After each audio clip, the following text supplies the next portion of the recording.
my presentation today.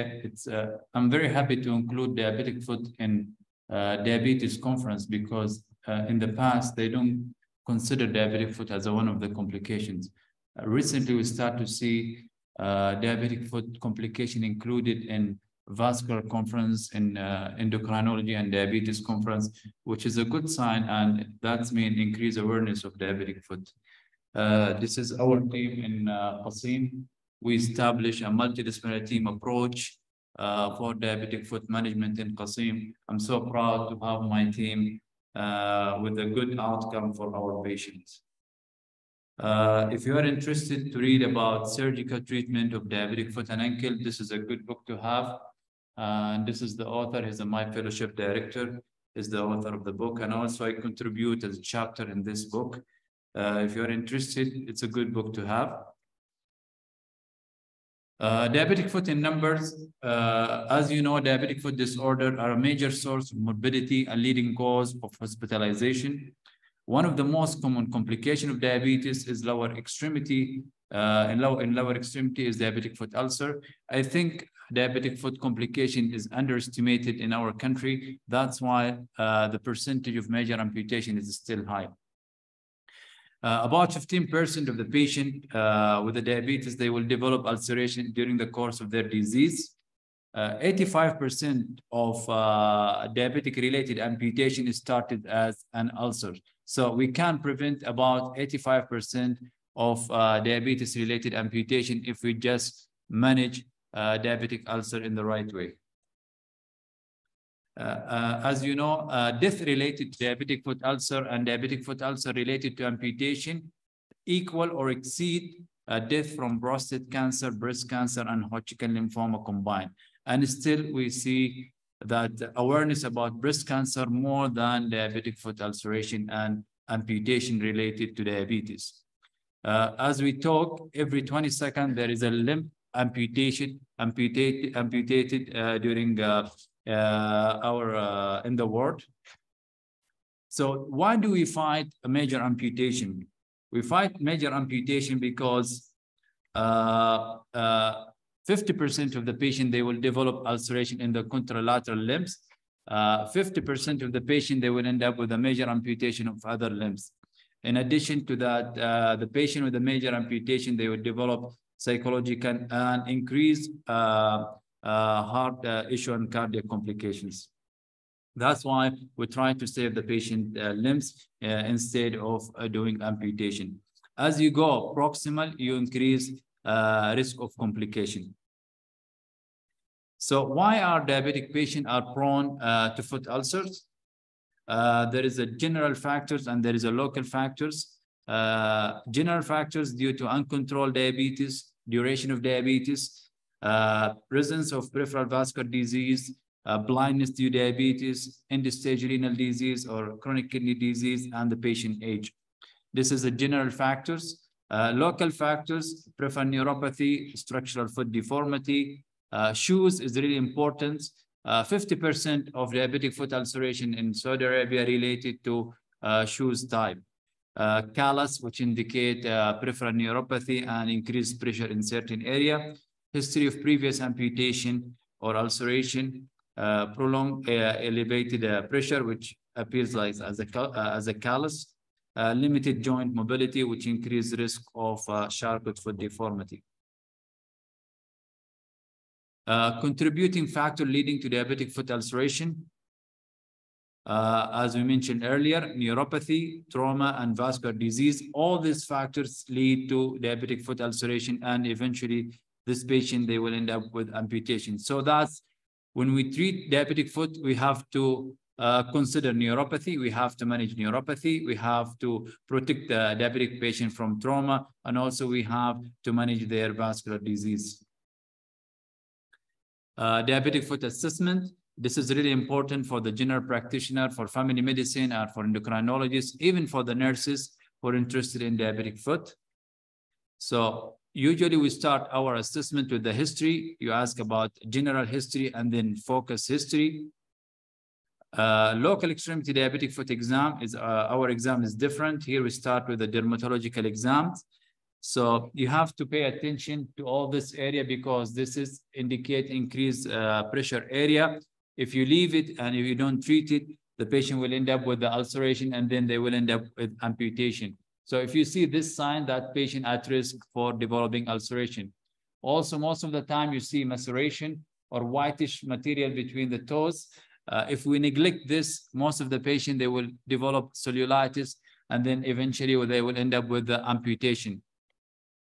Also, dryness of the skin. We see a lot of the patient with the heel fissure, especially if they have vascular disease, they end up with a gangrene and ischemia, and eventually they end up with a major amputation. It's very simple, but if you don't address it, if you don't manage it in the right time, the patient will end up with complication. Diabetes also will affect the nails, so don't think it's just only fungal infection. This patient could have some elements of peripheral vascular disease. So skin is really important. Vascular examination, please put your hand on diabetic patients. Don't just look to the wound. Please feel the pulse. I've seen this most of the time. There's a delay in the patient referral. We just look to the wound. We start doing debridement without examining the patient. Please make sure you touch the patient, feel the dorsalis pedis, and feel the posterior tibial artery, and check for the capillary filling time. Neurological examination is really important to detect peripheral neuropathy and protective sensation. The two most important examination we do, monofilament, 10-gram monofilament. If you don't have a tonic fork, you can just stay with a 10-gram monofilament. I think it's enough. And then if you have a tonic fork, you do vibration sensation. Musculoskeletal is really important. Don't neglect deformity, because deformity is one of the reasons of the ulceration, especially with a certain type of shoes. Biomechanical examination is really important in diabetic patient. I think most of the physician and healthcare provider, they neglect the biomechanical part and they neglect the deformity part, and that's why the patient develop ulceration. As you can see in this picture, this patient was misdiagnosed as a flat foot and he was walking and there is a bony prominence and he developed ulceration. As you can see in this patient, do you think this patient can walk with this leg? Of course, no, because there is a deformity. So if we don't address and we manage this deformity, the patient will end up with ulceration and then eventually they will end up with a major amputation. Do you think this is important in diabetic foot examination? Yes or no? Do you know there is a study, 50% of the patient with the poor shoe gear and footwear, they develop diabetic foot ulceration. So don't underestimate this part of the examination. I found a lot of the patient, they have nail and screw inside their shoes and they don't know the source of the infection. So this patient, they think they have, this is diabetic shoes, but look, do you think this will be fit for the patient? No.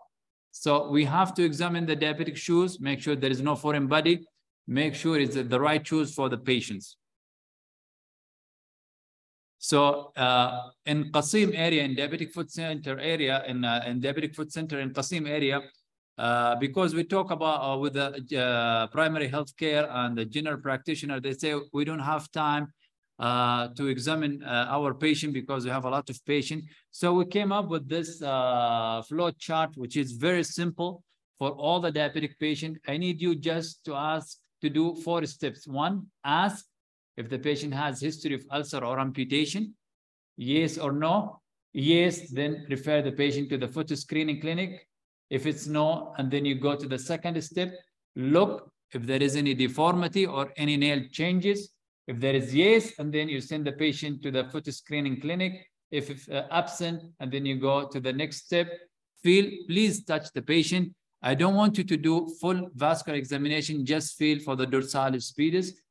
And then if you don't feel it, then you send the patient to the foot screening clinic. If you feel it, to move to the assessment and you do 10-gram monofilament. Do you have 10-gram monofilament in your clinic? Who's the primary care or family medicine or endocrine? Do you have a monofilament in your clinic? Okay, this is really important to have a 10-gram monofilament to include it in your assessment. This will take less than a minute for you during your assessment. And also you can identify the foot at risk, and then you refer the patient to the higher center.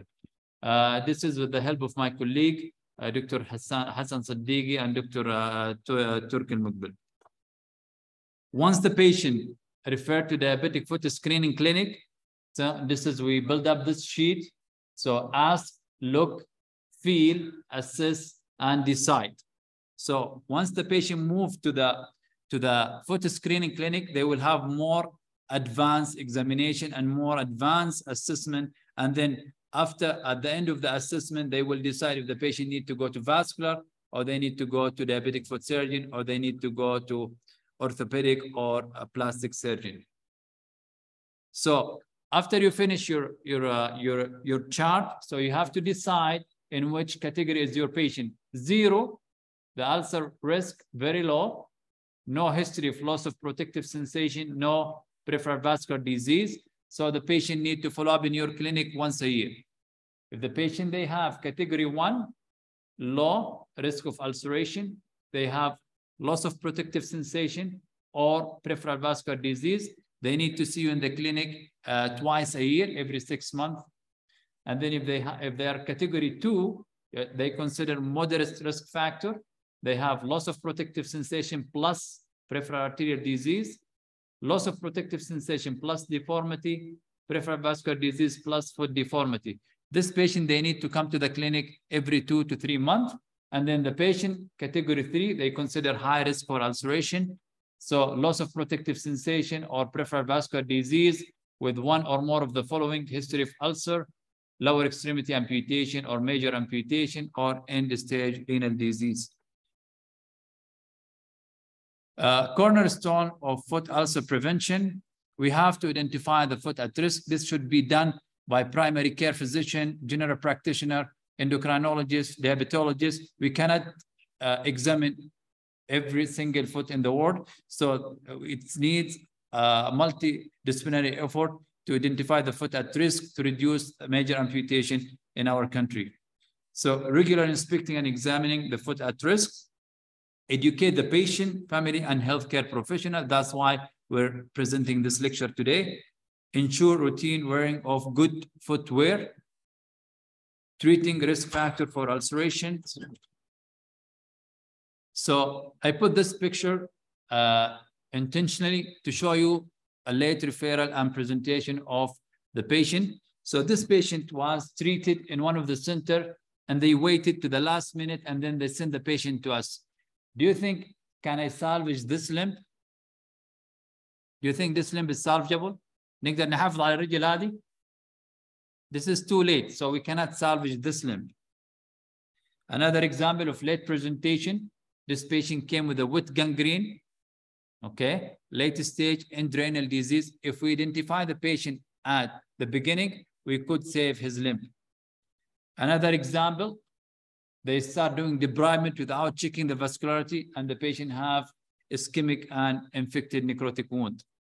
Another example of late referral, usually if the patient come in the late stages, they will end up either with a minor or major amputation. So the second part of my presentation, I will go over some of the cases to show you how to break through diabetic foot cases. So case number 1, DM patient, smoker, hemoglobin A1C 13.5. You see how much the A1C? 13.5 is very high. Fever with the high WBCs, ESR, CRP, and he was advised second toe amputation. He came to me with this situation. So this patient needs to be admitted because it's infected, systemic. There is systemic signs of infection. We start a multidisciplinary team approach. I call my colleagues in endocrinology and diabetology to control his blood sugar. I called my infectious disease team to place the patient on a proper antibiotic or broad spectrum antibiotic until we get the culture. And then we did our part, and then we called wound care team to continue the work. So this patient came with a severe infection with a pus and a deep wound, as you can see, between the first and the second toe. So we decided to take the patient to the hospital. We did a stage debridement, We avoid amputation. We open the wound after we check the vascularity. The patient has good vascularity. So we open the wound and we drain all the pus and we leave it open for 2 to 3 days with intravenous antibiotic and controlling his blood sugar at the same time. And this is the patient after 3 months. We saved his toe instead of amputation. This has come with multidisciplinary team approach. It's not a single man show. Another example of the case number 2, smoker. If you notice, the common thing between all this patient, hemoglobin A1C elevated, fever, elevated ASR, CRP, osteomyelitis of the third metatarsopharyngeal joint. This patient was advised transmetatarsal amputation. So he came to us for a second opinion. We admit the patient. We consult our endocrinology team, diabetology, and infectious disease. They start the patient on broad spectrum antibiotic, and then we took the patient to the surgery. We did not do amputation. We did aggressive debridement. We resect the infected bone, and this is the X-ray. We resect the infected bone. As you can see, we resect the metatarsopharyngeal joint, and this is the patient after 2 months. He has complete wound healing, and we save his limb. The most important thing, we have to put the patient in a good diabetic shoes after we discharge the patient from the clinic, and routine follow-up with us to avoid further breakdown and ulceration. Another example, this is patient, obese patient, non-healing ulcer with osteomyelitis. She was advised with above knee amputation, and she came to us for a second opinion. Imagine this patient with obesity and multi-comorbidity with above knee amputation. She will die in 6 months with pressure ulcer and depression. So we decide to do reconstruction. This is the patient X-rays. You can see severe distraction and with osteomyelitis in the distal fibula. So I took the patient to the surgery. We did aggressive debridement, and we did tibiocalcaneal arthrodesis. We put the patient in circular external fixator, and this is how the foot is corrected after the surgery. And this is the patient after 4 months. And now the patient, she's walking in her foot, and she lived her life, and she's happy with no pressure ulcer, and we kept her to live longer. Another example, this case came to me with a necrotic ulcer. The first thing I did, I touched the patient. There is no palpable pulse. So what I did, I referred the patient to vascular surgeon. They did revascularization of the extremity, restored the blood flow, and then I just did debridement at the bedside with the wound care. And this is the patient. She had a complete wound healing.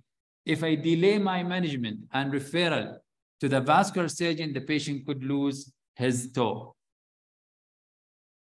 Another example, this is patient, obese patient with the abscess, cellulitis, ankle fracture, dislocation, Charcot arthropathy, osteomyelitis. Also, she was recommended major amputation. As you can see, there is a severe swelling, erythema, and there is wound in the medial side probe to the bone. So I took the patient to the stage surgery. We did incision and drainage. We opened the wound, and this is the wound after 6 weeks. And then I decided to take her for the second stage. We reconstruct the foot. We put the patient in circular external fixator. And this is the patient after 4 months after removal of external fixator. You can see the wound is completely healed and a good alignment of the foot. So you think it's very simple? No, it's not simple. This has come with a hard work, and you have to discuss with the patient and his family about the treatment plan. It's a long trip. It's not an easy trip. So most of the patients, they refuse amputation. They decide to go through limb salvage procedures. So prevention strategies, healthy intact diabetic foot is best maintained by consistent and recurrent preventive treatment strategy. That's why we are trying to establish prevention amputation program. This is the best accomplished through multidisciplinary approach. Patient and family education is the primary role in prevention. Regular scheduled pediatric physician visits are really important to reduce major amputation for diabetic patients. Amputation prevention program. I hope to see a national amputation prevention program in our country to limit the percentage of major amputation. How can we establish? It's very simple. It doesn't need a lot of money to establish amputation prevention program. You need a pediatric foot care, protective shoes, pressure reduction, prophylactic surgery once needed, prevention education for physician and for family and for the patient. Take home message: not all diabetic foot complications can be prevented, but it's possible to dramatically reduce their incidence through proper management and prevention program. Multidisciplinary team approach is really important for diabetic foot management to reduce major amputation and increase the chance of limb salvage. Pediatric foot and ankle surgeon should play an integral role in providing ongoing surveillance, education, and management of new or impending lesions. Significant reduction in both major and minor diabetic limb amputation is really certainly attainable if clinicians embrace their principle and incorporate them in daily patient care. Please keep my father in your prayer. He was diagnosed with a brain tumor. He will go through chemo and radiation the next few weeks. Thank you so much.